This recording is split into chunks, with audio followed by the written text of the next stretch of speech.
हरे कृष्णा प्यारे भक्तों, आपका बहुत बहुत वंदन अभिनंदन। स्वागत है आपका मेरे चैनल पर। प्यारे भक्तों, जगत पालक भगवान विष्णु के अर्चन वंदन के एकादशी पर्वों का महिमा गान हिंदू धर्म के पुराण ग्रंथों में किया गया है। शास्त्रीय मान्यता के अनुसार निर्जला एकादशी के बाद और देवशयनी एकादशी से पहले आषाढ़ माह के कृष्ण पक्ष में पड़ने वाला योगिनी एकादशी का पर्व जीव और ब्रह्म का योग कराने के कारण जगत पालक भगवान विष्णु को विशेष रूप से प्रिय है।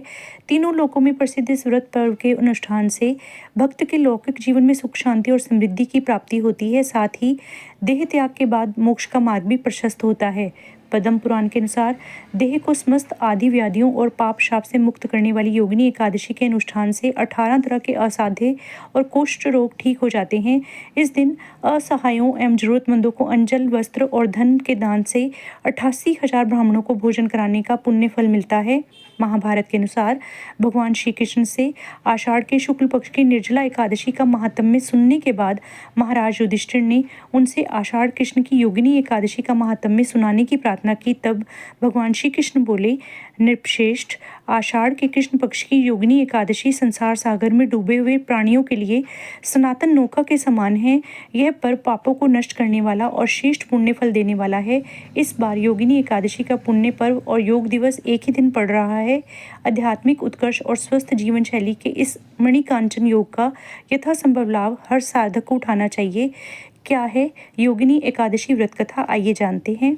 भगवान श्री कृष्ण ने युधिष्ठिर को योगिनी एकादशी की व्रत कथा सुनाते हुए बताया, प्राचीन काल में अलकापुरी पर महान शिव भक्त यक्षराज कुबेर का शासन था। उसका हेममाली नाम का सेवक अपने स्वामी के आराध्य भगवान शंकर के पूजन के लिए प्रतिदिन मानसरोवर से कमल पुष्प लाता था। एक दिन पुष्प लाने के समय में हेममाली पत्नी के साथ विहार में लिप्त हो गया और पुष्प लेकर विलंब से राजमहल पहुंचा। उसे देखकर कुबेर बहुत क्रोधित हुए और देरी से होने का कारण पूछा। कारण ज्ञात होने पर उन्होंने उसे कुष्ठ रोगी होने का श्राप दे दिया। श्राप से दुखी कुष्ठ रोगी हेममाली भटकते भटकते एक दिन देवयोग से मार्कंडे ऋषि के आश्रम में जा पहुंचा और क्षमा याचना करते हुए उनके पैरों पर गिर गया। ऋषि ने योग बल से उसके कुष्ठ रोग का कारण जान लिया और दया दिखाते हुए उसको योगिनी एकादशी व्रत का अनुष्ठान करने को कहा। व्रत के प्रभाव से हेममाली का कुष्ठ रोग ठीक हो गया और उसे मोक्ष की प्राप्ति हुई। कैसे करें योगिनी एकादशी व्रत की पूजा, आइए जानते हैं। शास्त्रज्ञ कहते हैं कि योगिनी एकादशी के दिन भक्त को ब्रह्म मुहूर्त में शैया त्याग कर दैनिक कार्यों से निर्वृत्त होकर स्नान आदि से पवित्र होना चाहिए। इसके बाद पूजन वेदी पर पीला वस्त्र बिछाकर श्री हरि विष्णु और माता लक्ष्मी की प्रतिमा स्थापित करें। उन्हें तिलक लगाकर पीले पुष्पों की माला पहनाएं। फिर गंगा जल से समस्त पूजन वस्तुओं को पवित्र करके दीप, धूप, हल्दी, चंदन, कुमकुम, फल फूल, भोग प्रसाद, पंचामृत और विशेष रूप से तुलसी पत्र अर्पित कर शास्त्रोक्त विधि से पूजन करें।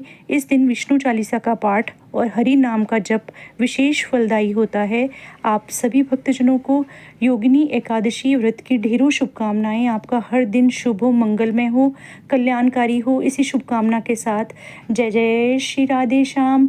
अगर आपको ये वीडियो पसंद आए तो कृपया लाइक, शेयर, सब्सक्राइब और फॉलो करें। धन्यवाद।